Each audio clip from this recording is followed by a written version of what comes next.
Doctor बारी नायक ने अपना भाई क्यों चुना एमपी कैंडिडेट के लिए? क्या आपके 4500 लोगों में ऐसा कोई कैंडिडेट नहीं था जो रिप्रेजेंट करता? क्योंकि थॉट तो आपकी है, क्योंकि बैकअप में तो आप ही है। देखिए मैंने क्यों किया, क्योंकि उसकी जीन्स में भी वही खून बहता है जो मेरी रगों में।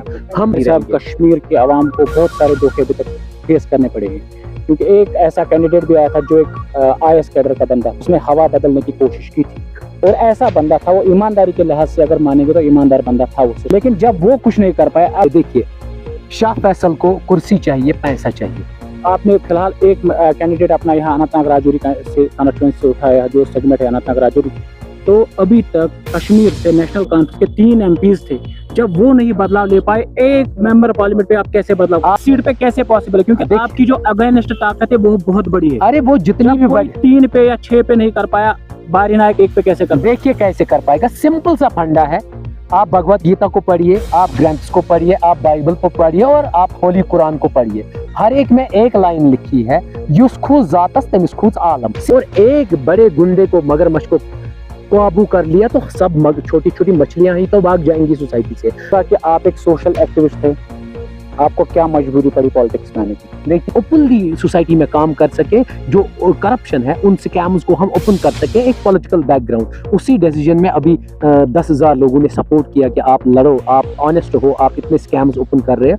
उनकी बात को रखने के बाद मैंने डिसाइड किया चलो मैं लड़ लेता हूँ। जो आपने आज मंशूर में अपने जो पॉइंट्स रखे हैं कि आप, क्योंकि हाल ही में जो आपने काम किया हनी ट्रैप से, या जो कोई भी स्कैम हो आपने उसको बेनकाब कर दिया, तो जो बड़े जैसे बाकी पार्टीज यहाँ पे एग्जीक्यूट करती है कि ये है 35 है, 37 है जो आर्टिकल है, या बड़े बड़े प्रोग्राम है इंडिया के, भारतीय जनता पार्टी को कश्मीर से दूर रखना है, जो नॉर्मली आप जो आपने पॉइंट्स उठाए वो तो आप एज ए सोशल एक्टिविस्ट भी कर सकते थे।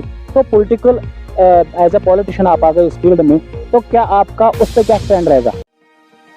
पैसिफिक इंस्टीट्यूट जिला अनंतनाग का नंबर 1 कोचिंग सेंटर, जहां पर 2007 से मुसलसल वादी के मशहूर व मारूफ असातिज़ा साहिबान बच्चों को 11th 12th medical, non medical, NEET और जेईई की कोचिंग जदीद तर्ज पर अंजाम दे रहे हैं। साथ ही complete study material, test series, free WiFi campus, 15 days free demo classes की सहूलियात मैसर है। अपने रोशन मुस्तकबिल की जमानत के लिए आज ही ज्वाइन करें Pacific institute near axis bank, KP road, Anantnag. Call on 7780968745 8825041584।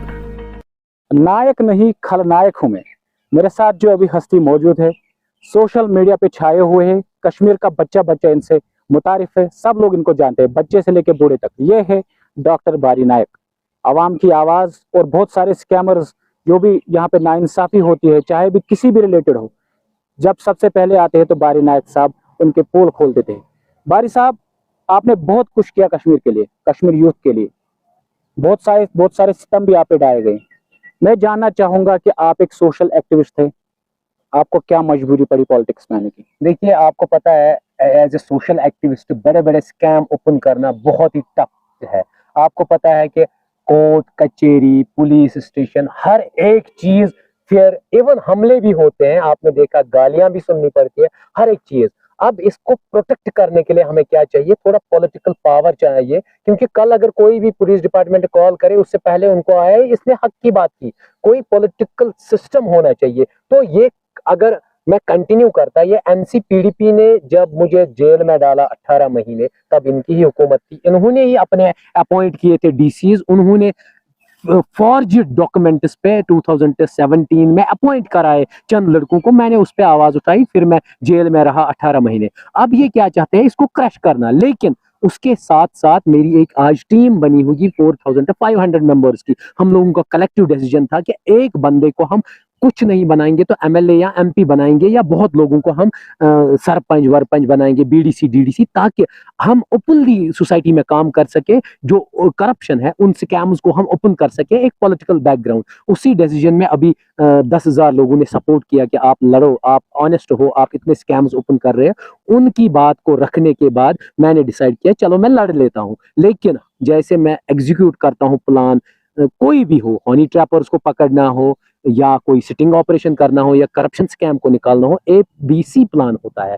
और यहाँ पर भी A प्लान अगर फेल होता है, सेकंड प्लान होता है हमारा। जैसे मेरे साथ उन्होंने क्या किया, पॉलिटिकल पार्टीज ने, उन्होंने जानबूझ के क्या क्या यूज किया एडमिनिस्ट्रेटिव ऑफिसर्स को, और मैं बाहर रहा, मैं नहीं भर पाया फॉर्म, लेकिन प्लान B एग्जीक्यूट किया, उसके जरिए एडवोकेट रोक को फॉर्म भरवाया। फिर प्लान C भी था, उस बंदे से भी फॉर्म भरवाया, और फिर हमने स्टैंड रखा एडवोकेट रोक को, क्योंकि वो मेरा ब्रदर है, इसलिए कि कल उसको कोई 10 करोड़ 20 करोड़, जैसे मुझे आए ऑफर्स, 10 करोड़ का ऑफर, 100 करोड़ का ऑफर, आप ये कर लीजिए, मैंने नहीं रिजेक्ट किया। तो उसके खून में भी वही है, वही करप्शन माफिया के खिलाफ। तो इसीलिए मैंने सोचा ये कभी नहीं बिकेगा, ये कभी नहीं झुकेगा, इसीलिए मैंने उसको अपॉर्चुनिटी दी। और हमारी टीम ने 4500 लोगों ने उस पर भरोसा मतलब जमाया, और हमने उसको पार्लियामेंट भेजने की तैयारी की। ये सिर्फ अब अल्लाह की मर्जी रहेगी, और यूथ की दुआओं की मर्जी, दुआओं से, ब्लेसिंग से, और आप लोगों के वोट से। बारी साहब, जो आपने आज मंशूर में अपने जो पॉइंट्स रखे हैं कि आप, क्योंकि हाल ही में जो आपने काम किया हनी ट्रैप्स हो या जो कोई भी स्कैम हो, आपने उसको बेनकाब कर दिया।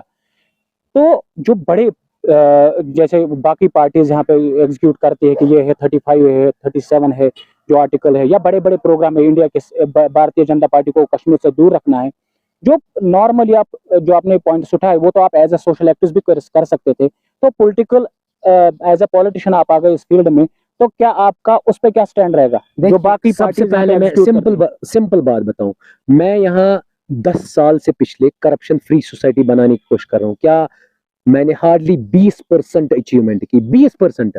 अगर आप MP देंगे with in 6 months 100% corruption free, आप खुद देखिए रिजल्ट। क्योंकि हम ऑनेस्ट लोगों को ले आएंगे, और जो भी डिसऑनेस्ट होगा उसको सिस्टम से ही बाहर कर देंगे हम। और एक बड़े गुंडे को, मगरमच्छ को काबू कर लिया तो सब छोटी छोटी मछलियां ही तो भाग जाएंगी सोसाइटी से।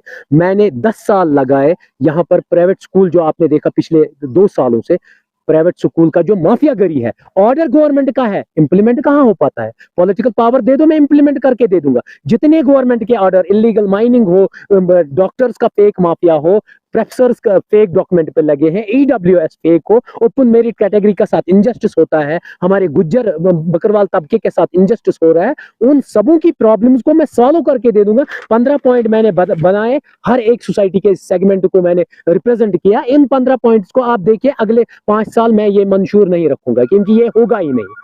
अगले 5 साल भी आप मुझे फ्री वोट देंगे, कहेंगे कि, और एक ही जगह नहीं, उस दिन 5 कॉन्स्टिट्यूएंसीज पे आप मुझे पार्लियामेंट मेंबर बनाएंगे, क्योंकि जब मैं ये एग्जीक्यूट करूंगा। चलिए, मान लीजिए आपने फिलहाल एक कैंडिडेट अपना यहाँ अनंतनाग राजौरी से कॉन्स्टिट्यूएंसी से उठाया, जो सेगमेंट है अनंतनाग राजौरी। तो अभी तक कश्मीर से नेशनल कॉन्फ्रेंस के 3 MPs थे, जब वो नहीं बदलाव ले पाए, एक मेंबर पार्लियामेंट पे आप कैसे बदलाव? आप मुझे ये बता दीजिए, आपने खुद कहा आप नायक नहीं खलनायक हो, आप सब पे बारी हो। ये तो आपने एक कॉमन मैन हूँ बारी, एक आपकी ही तरह, लोगों की ही तरह, क्योंकि आपने बहुत अच्छे पिछले जो कहा, मैंने वही कहा, मैं एक कॉमन मैन हूँ। एक सीट पे कैसे पॉसिबल है? क्योंकि आपकी जो अगेंस्ट ताकत है वो बहुत बड़ी है। अरे वो जितनी भी बड़ी, 3 पे या 6 पे नहीं कर पाया, बारी नायक 1 पे कैसे कर? देखिए कैसे कर पाएगा। सिंपल सा फंडा है, आप भगवत गीता को पढ़िए, आप ग्रंथ्स को पढ़िए, आप बाइबल को पढ़िए, और आप होली कुरान को पढ़िए। हर एक में एक लाइन लिखी है, युस्खुस जातस तमिस्खुस आलम। सिंपल सी चीज, जो अल्लाह पाक से डरेगा, भगवान से डरेगा, उससे पूरी दुनिया डरेगी। यही मैं एप्लीकेबल कर रहा हूँ। मैं सिर्फ अल्लाह पाक से डरता हूँ, मैं कहीं करप्शन नहीं करता हूँ, मैं कहीं और कोई गपले नहीं कर रहा हूँ। जब मैं अल्लाह पाक से डरता हूँ तो लोग मुझसे डरते हैं, जितने भी करप्टेड लोग हैं वो मुझसे डरते हैं। जब मुझे मौका दिया जाएगा, मेरा पार्लियामेंट मेंबर डरेगा, तो अगर वहां 544 मेंबर्स है, अगर एक पे वो बारी रहेगा ना पूरे पार्लियामेंट पे, यहाँ तो 3 मेंबर से, वो क्या करेंगे? वो कुछ नहीं कर पाएंगे। हम वहां पर बारी रहेंगे। कश्मीर की आवाम को बहुत सारे धोखे अभी तक फेस करने पड़े हैं, क्योंकि एक ऐसा कैंडिडेट भी आया था जो एक IS कैडर का बंदा था, शाह फैसल की मैं बात कर रहा हूँ, उसने हवा बदलने की कोशिश की थी, और ऐसा बंदा था, वो ईमानदारी के लिहाज से अगर मानेंगे तो ईमानदार बंदा था, वो सिस्टम के साथ एजुकेशन में उसने काम किया, तो अच्छे बदलाव लाए थे उस टाइम उसने। लेकिन जब वो कुछ नहीं कर पाया, अब बिल आखिर वो मजबूर हो गया वापस इसी एडमिनिस्ट्रेशन डिपार्टमेंट में वापस आने के लिए। तो आपको क्या लगता है, क्या कश्मीरी अवाम के साथ वैसा धोखा फिर से नहीं? देखिए, शाह फैसल को कुर्सी चाहिए, पैसा चाहिए। मैंने कभी आज तक, मैं पैदल चलता हूं, आप लोगों ने खुद देखा होगा, मेरे भाई मुझे असिस्टेंट करते हैं, कभी किसी से, मैंने कितने बड़े करप्शन स्कैमर्स, 10 करोड़ का मुझे अभी डील आई थी, मैंने वो एक्सेप्ट की। हर एक नागरिक को, जम्मू एंड कश्मीर के बंदे को पता है ये बंदा बिकने वाला नहीं है, ना मुझे लालच है। मैं यही फटे कपड़े पहनूंगा, फटी गाड़ी चलाऊंगा और भाई मुझे असिस्टेंट करेंगे 2000 3000 उसी पे चलूंगा। मैंने अभी तक आप लोगों से पैसे नहीं लिए। शाह फैसल ने पार्टी बनाने से पहले करोड़ रुपया आप लोगों से लिया, आप लोगों ने दिया। मैंने कभी मांग की मुझे इलेक्शन फंड चाहिए, मुझे करोड़ रुपया नहीं चाहिए, जो मुझे वोट देगा 10 रुपए देगा खाली, ताकि हमारा इलेक्शन फंड चले। मैं उन गुंडों से कभी नहीं लूंगा जो माफिया बनाते हैं, इलीगल माइनिंग का माफिया हो, प्राइवेट स्कूल्स का माफिया हो। मैं एक आम नागरिक से सिर्फ 10 रुपए लूंगा, जो मुझे वोट देगा उसी से कंटेस्ट करेंगे, क्योंकि हमें फिर करप्शन नहीं करना है। हमें उनको असिस्टेंस नहीं देनी है जैसे पॉलिटिकल पार्टीज। मुझे बता दीजिए, पॉलिटिकल पार्टीज आपसे कहती है, आज पीडीपी कहती है कि हम आपको 370 वापस देंगे। Is it possible? अगर उन्होंने 2014 से 2004 बारी नायक ने वो उम्मीद छोड़ रखी? अरे मैं वो नहीं दिला सकता हूं जो आप सपने सोच रहे हैं। 70 साल से वो कह रहे हैं, वो वापस नहीं ला पाए, उसको एरोगेट किया उन्होंने, उसको इरोड करके रखा हुआ है। अगर उनको क्या 2002 में पीडीपी पावर में नहीं थी क्या, 2008 में नहीं थी क्या, 2014 में नहीं थी? उनके इतने पार्लियामेंट ये असेंबली मेंबर्स थे, पार्लियामेंट मेंबर्स थे, एक ने भी बात की? पावर में आने के बाद बात करना उसको कहते हैं मर्द। मैं पावर में होके बात करता था, क्योंकि असिस्टेंट प्रोफेसर जब मैं था, जब बच्चे फ्राइडे को नहीं आता था, जितने भी टीचर्स कॉलेज में होते थे बिना क्लास के सैलरी लेते थे, मैं उनके फोटोग्राफ्स पब्लिक करता था। मैं नकल पे नोक कसेलता था, मैं जस्टिस करता था। वो ट्रेलर आपने देखा, आपने पिछले 6 महीने से ट्रेलर देखा।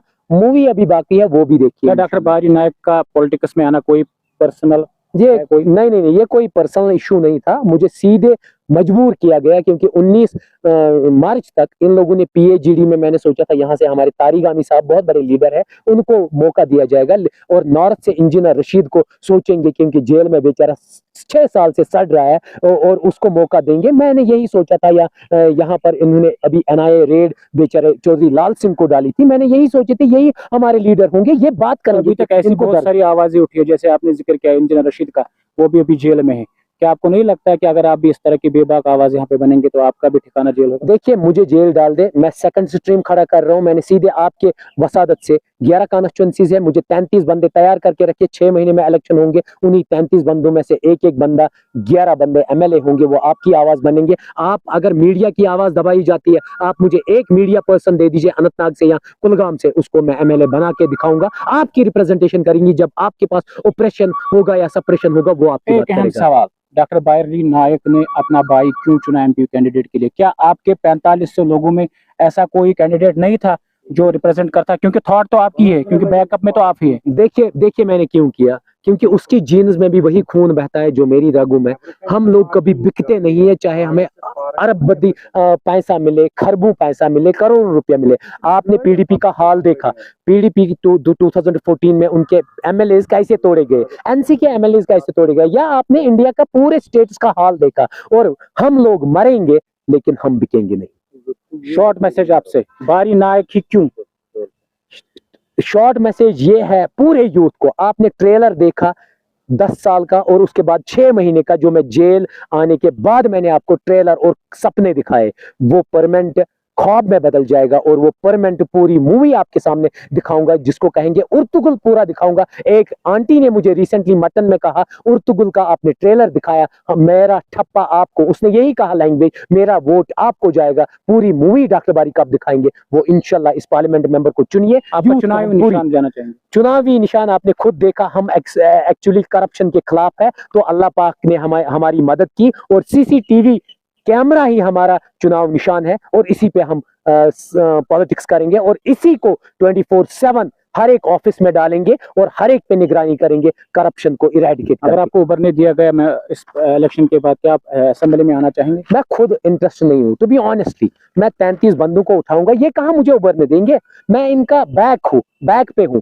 ये जो भी आवाज उठाएंगे वो मेरी आइडियोलॉजी होंगी। 4500 लोगों की आवाज होगी, जैसे ये मंशूर तैयार किया गया, ये आवाज होगी, और बात वो बंदा करेगा। वो हर एक कश्मीर के बच्चे की आवाज होगी, जो इवन उसी दिन पैदा हुआ होगा, तो आके सबसे ओल्डेस्ट बंदा जो हमारे पूरे जम्मू एंड कश्मीर का होगा, वो उसकी आवाज बनेंगे, और ये रिप्रेजेंट करेंगे जम्मू एंड कश्मीर को दिल्ली में, न कि दिल्ली को यहाँ रिप्रेजेंट। लास्ट में आपसे आखिरी सवाल पूछना चाहूंगा, बारी नायक किस चीज के शिकार हो गए कश्मीर में? कश्मीर में ये जितने भी करप्टेड ऑफिशियल्स थे उन्होंने और करप्टेड पॉलिटिकल पार्टीज के शिकार हो गए और एक ऑनेस्ट इंसान को उभरने नहीं दिया। और जितने भी टर्मिनेट हुए आप उनकी हिस्ट्री चेक कर लीजिए, वो करप्शन के खिलाफ थे, वो जस्टिस करना चाहते थे, लेकिन उस माफिया ने उन सबों को टर्मिनेट करवाया। और भी बहुत बड़ी लिस्ट है, उनकी हम आवाज है, क्योंकि ये एक थप्पड़ एक टर्मिनेटेड डॉक्टर पे नहीं, एक टर्मिनेटेड प्रोफेसर पे नहीं, एक टर्मिनेटेड टीचर पे नहीं, एक टर्मिनेटेड पुलिस ऑफिसर पे नहीं,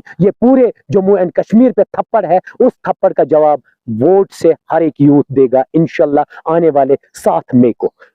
सबों से रिक्वेस्ट है, सीसीटीवी का बटन दबाइए और हमारे कैंडिडेट और बाइकआउट अब पता है लोगों को कि बाइकआउट से कोई फायदा नहीं है। आपको भी पता होगा, एक इवन नवजात बच्चे को भी पता है कि अगर कोई बाइकआउट ही करेंगे तो वो खुद ब खुद इलेक्ट होगा, वो खुद ब खुद आएगा। पंचायत का हाल आपको पता है, फिर आप लोगों के बच्चों को नाम कहां कहां किन किन स्टेशनों में है वो आप जानते हैं, इसलिए ऐसे लोगों को ना चुने। बहुत बहुत शुक्रिया बारी साहब। Thank ये you. थे हमारे साथ डॉक्टर बारी नायक, जिन्होंने अपनी आवाज कोशिश की आप तक पहुंचाने की।